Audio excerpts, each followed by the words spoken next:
अस्सलाम वालेकुम। आज मैं आपके साथ शेयर करूंगी चिकन मलाई टिक्का की रेसिपी। अगर आप भी अपने हस्बैंड और अपने घर वालों का दिल जीतना चाहती हैं तो ये चिकन मलाई टिक्का की रेसिपी घर पर ज़रूर ट्राई करें। बहुत इजी रेसिपी है। चिकन एकदम सॉफ्ट, जूसी और टेंडर बनकर तैयार होता है।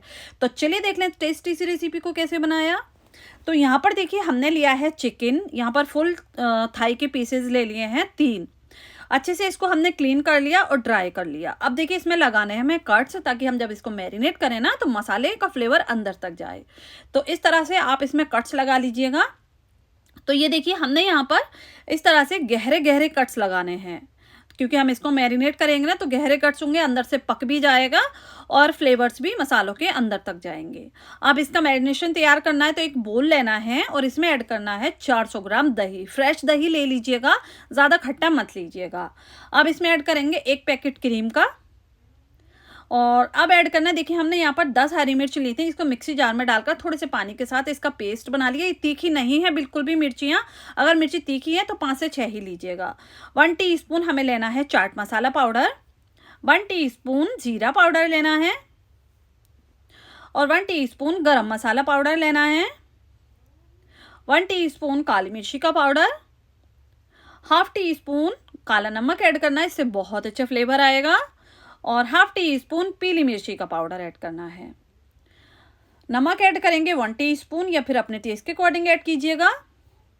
एक छोटा लेमन जूस ऐड करेंगे, बहुत ज़्यादा बड़ा नहीं लेना है क्योंकि हम दही यूज़ कर रहे हैं।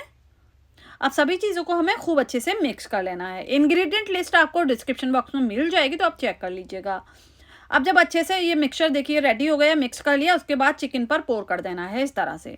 खूब अच्छे से लगा देना है। जो हमने कट्स लगाए थे ना उस पर भी खूब अच्छे से लगाएंगे। इसी के साथ ही यहाँ पर 1 टेबल स्पून हमने कसूरी मेथी को पैन में डालकर थोड़ा सा रोस्ट कर लिया, ताकि ये क्रिस्पी हो जाए। इस तरह से पाउडर बनाकर इस पर ऐड कर देंगे।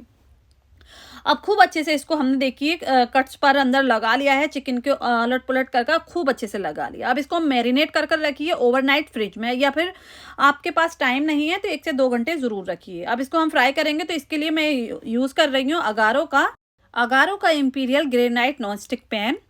बाय लिंक आपको डिस्क्रिप्शन बॉक्स में मिल जाएगा। तो देखिए हमने यहाँ पर ऑयल ऐड कर दिया है 2 टेबल स्पून, 2 से 3 टेबल स्पून इसमें बटर ऐड कर दें। अच्छे से इसको मेल्ट होने दें। तो जब ये अच्छे से गर्म हो जाए तब यहाँ पर हमने चिकन का एक एक पीस लेना है इस तरह से मैरिनेशन में से, और हमें ये लगा देने हैं पैन में। तो यहाँ पर हम पैन में लगा देंगे। फ्लेम अभी हाई है, हाई फ्लेम पर 2 से 3 मिनट एक साइड से पहले हम इसको कुक करेंगे। और जो ग्रेवी है, मतलब जो मैरिनेशन है, उसको साइड कर देंगे। इसका यूज़ हम बाद में करेंगे। अब देखिए जब एक साइड से इस तरह से सिक गया, 3 से 4 मिनट लगे हार्डली इसमें इस तरह से कलर आने में। उसके बाद इसकी साइड चेंज कर देंगे और 2 से 3 मिनट दूसरी साइड से भी हम इसको इसी तरह पका लेंगे। तो फ्लेम को अभी हमने हाई रखा हुआ है, हाई फ्लेम पर ही दूसरी साइड से भी हमने देखिए यहाँ पर 3 से 4 मिनट पका लिया। उसके बाद अब इसको कवर करना है, फ्लेम को यहाँ पर लो कर देना है। लो फ्लेम पर हम यहाँ पर 10 मिनट पकाएंगे। बीच में आप चेक करते रहें ताकि चिकन जले ना।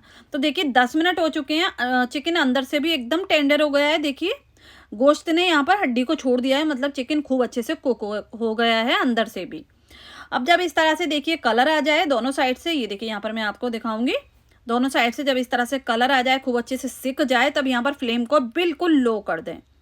लो फ्लेम पर हमने जो मैरिनेशन बचा है ना, वो सारा मैरिनेशन इसमें ऐड कर देना है। फ्लेम को लो ही रखिएगा क्योंकि दही है, अगर हाई फ्लेम पर डालेंगे ना तो वो फट जाएगा। तो यहाँ पर देखिए हमने लो फ्लेम पर पहले इसमें एक उबाल आने देना है। बिल्कुल लो फ्लेम पर इस तरह से उबाल आने दें। उसके बाद तब फ्लेम को हाई करें और अच्छे से इसको पकने दें। इस तरह से जब ऑयल सेपरेट हो जाए ना, ये देखिए खूब अच्छे से यहाँ पर ऑयल सेपरेट हो गया है, मतलब ये खूब अच्छे से पक चुकी है ग्रेवी। अब इसमें 1 मुट्ठी कट किया हुआ हरे धनिया डाल देंगे और बस मिक्स करेंगे। ये देखिए इस तरह से ऑयल सेपरेट होने दीजिएगा। तो खूब अच्छे से ये ग्रेवी भी पक चुकी है। बस ये सर्व करने के लिए एकदम रेडी है। तो यहाँ पर हम सर्व कर लेंगे। बहुत ही टेम्पटिंग दिख रहा है, ये देखिए बहुत ही मज़ेदार, और इसकी ग्रेवी बहुत टेस्टी है। यहाँ पर मैं आपको तोड़कर भी दिखाना चाहूँगी, ये देखिए। तो आप इसको रुमाली रोटी के साथ भी सर्व कर सकते हैं या फिर ऐसे भी एज अ स्टार्टर खा सकते हैं। बहुत ज़्यादा डिलीशियस लगता है। तो ज़रूर ट्राई कीजिएगा। और जब भी आप ट्राई करते हैं ना तो मुझे कमेंट्स करके ज़रूर बताइएगा कि आपकी ये रेसिपी कैसी बनी। उम्मीद करती हूँ आज की मेरी ये रेसिपी आपको पसंद आई होगी। रेसिपी पसंद आई हो प्लीज़ चैनल को सब्सक्राइब करें, वीडियो को लाइक करें। इंशाल्लाह नई रेसिपी के साथ फिर हाजिर होंगी। अपना बहुत सारा ख्याल रखें।